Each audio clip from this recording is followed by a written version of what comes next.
Claro, mientras todo el debate está hegemonizado con la ley de tierras, hay que recordar que la semana pasada, en una cadena nacional, incomprensible, porque no es un tema que importara demasiado al común de la población, no es un tema de impacto social. Uno puede decir que es un tema de impacto estructural para la Argentina, pero yo creo que no justificaba una cadena nacional. Algunos dicen, bueno, es la falta de iniciativa política que tiene el presidente Javier Milei, o como la economía no le va dando tan bien y la gente está enojada, entonces necesita sobreactuar las iniciativas políticas que tiene. Bueno, en cualquier caso, en cadena nacional, el presidente Javier Milei presentó una reforma a la Carta Orgánica del Banco Central, diciendo que el único objetivo que va a tener el Banco Central remodelado, un poco a la peruana, es mantener el valor de la moneda y que va a dejar de lado otro tipo de objetivo, ¿sí? Claro, después uno dice, che, en Perú la cosa no es como para andar copiando, ¿no? Porque en Perú, efectivamente, desde hace 12 años, no sé cuánto tiempo, está el mismo presidente del Banco Central, pero en el medio los presidentes no duran. Entonces, ¿uno qué prefiere? ¿Estabilidad monetaria o quilombo político? En Perú, por más que no haya inflación, buena parte de la población tiene unos niveles de pobreza que en Argentina serían intolerables. Es un debate interesante para tener, sobre todo para tenerlo con gente que sabe. Alejandro Banoli fue justamente presidente del Banco Central y quiero escucharlo, a ver qué opina de esta reforma del Banco Central. ¿Se volvería al Banco Central de los tiempos de Cavallo, donde no solo no podía emitir moneda, sino que era como una especie de caja conversora nada más? Y eso fue lo que garantizó la convertibilidad, pero también garantizó una inflación baja. Banoli Graña le habla, buen día, ¿cómo le va? Buen día, ¿qué tal? Bueno, básicamente sí, ¿no? Implicaría un grave retroceso en términos de lo importante que es un banco central en una economía moderna, ¿no? Recordemos que ese banco central reducido en la época de la convertibilidad, sí fue funcional a una inflación muy baja, pero también a un aumento estructural del desempleo, un aumento de la Ujú. pobreza y a una crisis. Recordemos que en ese Bueno, momento, fue como el un... Banco Central no podía emitir, el Estado Nacional y las provincias tuvieron de apuro que crear las cuasimonedas, Eso te porque iba a no decir. No, había, y no había además liquidez. fue funcional un proceso muy similar que se ve ahora, que es la plata dulce, otra vez, el dólar barato. Exactamente, ¿no? Ahora, es cierto, ¿no? Yo cuando te escuchaba decir, parece un debate para especialistas, algo estructural, que no importa a nadie, porque en realidad el gobierno esconde cosas que introdujo la Carta Orgánica de 2012, que son facultades del Banco Central, que sí tienen una incidencia más directa en cosas que le pegan a la gente en el día a día. Por ejemplo, doy un ejemplo, ¿no?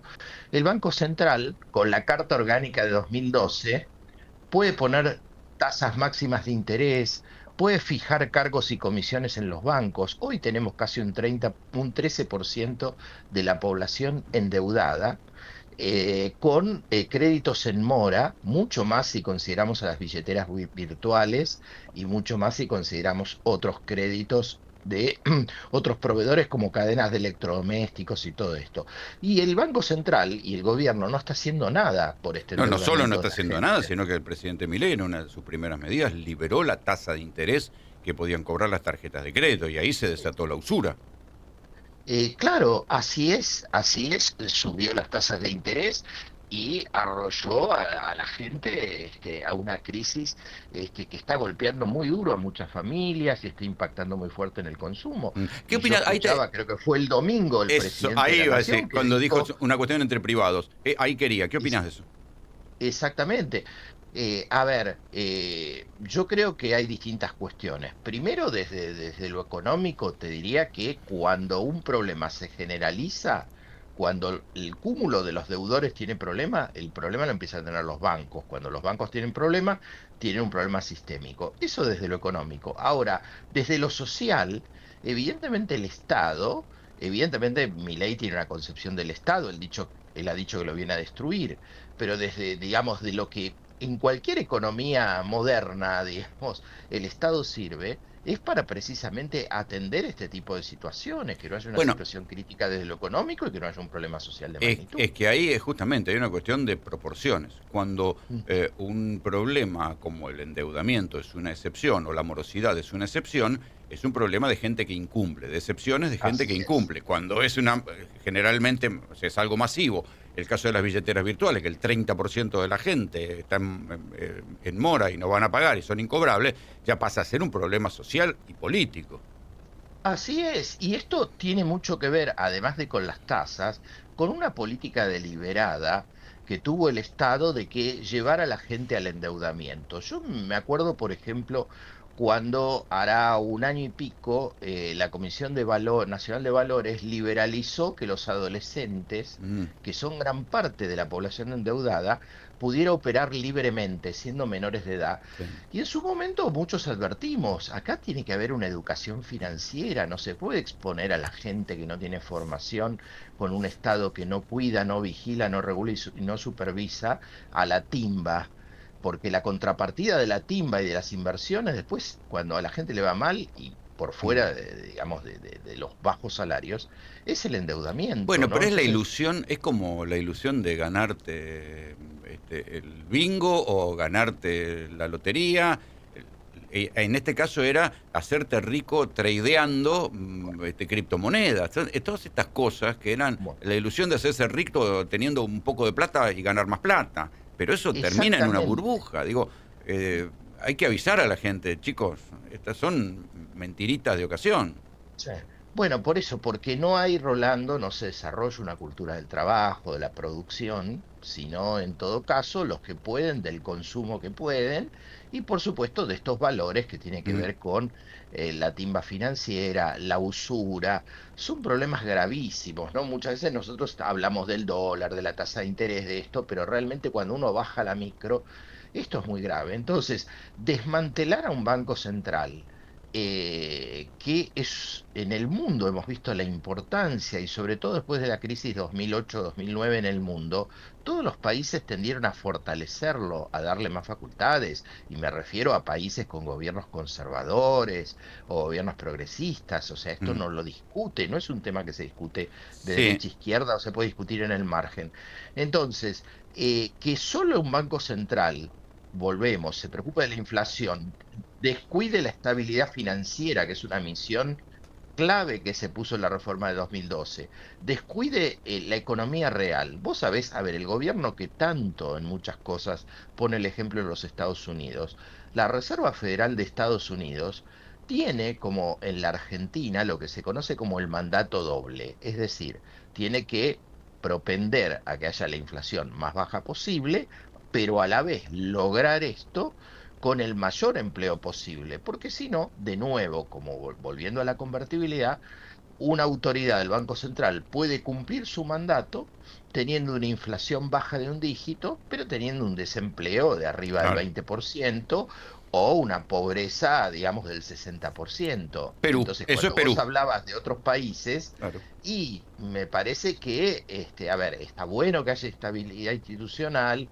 está bueno que haya una baja inflación, pero, digamos, la gracia, como ocurre en los países desarrollados, es que eso se puede hacer con todos los organismos del Estado coordinando para lograr a su vez que haya crecimiento, que haya Bien. equidad social, que haya buenos salarios, porque si no, a ver, la clave que es que la gente viva bien, Sí. no Ahora, el número de Alejandro, inflación. yo ahora me cambio de Sí, sombrero y me pongo el sombrero de los liberales y te pregunto, ¿la sí. crisis de inflación no arranca?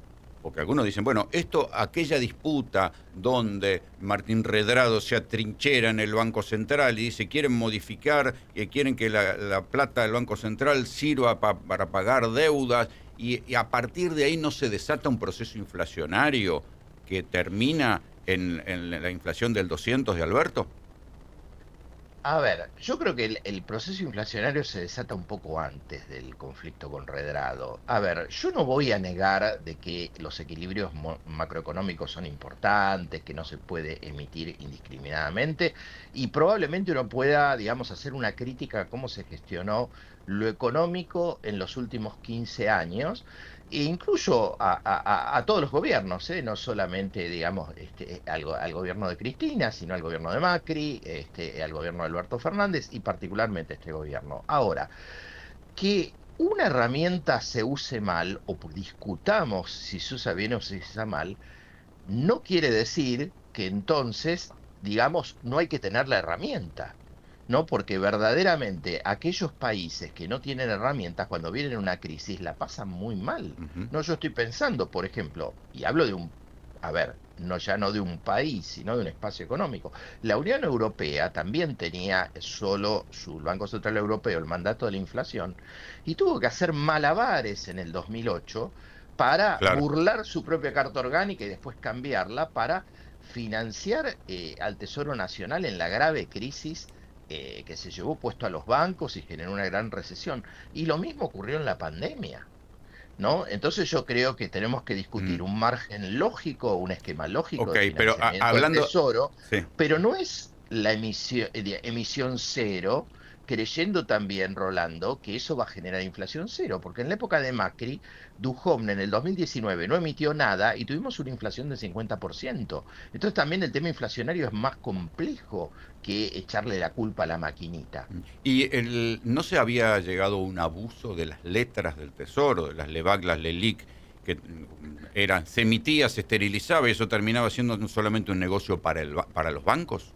Pero totalmente, Rolando, y esto fue en la época de que Sturzenegger era el presidente del Banco Central, en el gobierno de Mauricio Ujú. Macri, que se abrió a la especulación financiera y a los no residentes un instrumento que era solo para los bancos, para que el Banco Central regule la liquidez con el sistema financiero, y se lo hizo un instrumento de especulación en el marco de la apertura total a Sí, los porque eso, capitales eso quiere decir que especulativos. después los bancos se dan vuelta y no le prestan nada ni a una empresa, ni a un particular, ni Esa, préstamos hipotecarios, ni nada. Exactamente, exactamente, eso fue lo que pasó. Y lo mismo pasó en algún sentido, a la inversa, cuando el año pasado el presidente decidió unilateralmente, también violando la independencia del Banco Central que se declama y la institucionalidad, que es una gran hipocresía, Rolando, porque lo que se trata es de blindar a las actuales autoridades del Banco Central, que no son independientes, que han sido socios en la consultora Anker, el ministro de Economía y el presidente del Banco Central, con lo cual no podemos hablar de independencia. Y volviendo al tema, el presidente Milei ordenó en un sinsentido económico terminar con la LEFI el año pasado, que fueron las sucesoras de esas LEVAX y LELIX de la época de Sturzenegger y de Macri, y generó un descalabro el año pasado en el mercado monetario. Las tasas llegaron al 100% anual, esto agravó la situación de los endeudados, esto estimuló la corrida cambiaria que hubo el año pasado. Entonces también hay que decir que esta reforma lo que busca es blindar a las actuales autoridades del Banco Central en una actitud, yo diría, poco democrática, porque no quiero ser autorreferencial, Rolando, pero no puedo dejar de advertirlo, que en el año 2015 yo era el presidente del Banco Central, tenía acuerdo del Senado y tenía un mandato hasta 2019, o sea, un mandato presidencial más de quien me había designado, Y te que era echaron. Cristina Kirchner, y en ese momento, ¿qué decía todo, digamos, los sectores financieros, los sectores de derecha? No, Banoli tiene que renunciar porque tiene que haber un presidente del Banco Central alineado con las políticas de Mauricio Macri. Ahora que eventualmente la alternancia Ahora política puede cambiaron el derivar argumento, claro. en que gane la oposición. Ahora quieren blindar a alguien Mm. y de nuevo, a ver, en todo caso, si fuera una figura, digamos, con una cierta independencia, pero a ver, estamos hablando, no es algo subjetivo, es algo No, el socio público. del ministro de Economía, del gran endeudador Exactamente. de 2 periodos. Exactamente. Entonces, bueno, creo que la reforma, fuera de algunos saludos a la bandera, fuera de querer dar algunas señales al establishment, ¿qué implica? Yo diría ponerle un caballo de Troya al próximo gobierno en términos de plantarle un directorio que no pueda remover y, por otro lado, limitar el uso de sus atribuciones, sacarle facultades, ¿para qué? Para hacerle un campo orégano a los sectores financieros a los cuales el presidente quiere agradar. A ver, pues sería muy difícil pensar en un banco central que financie la construcción de viviendas, porque no lo hizo el kirchnerismo, no lo hizo Macri, no lo hizo hace años en la Argentina que no hay eh, crédito suficiente para financiar planes de vivienda, aunque sea que lo construyan los privados.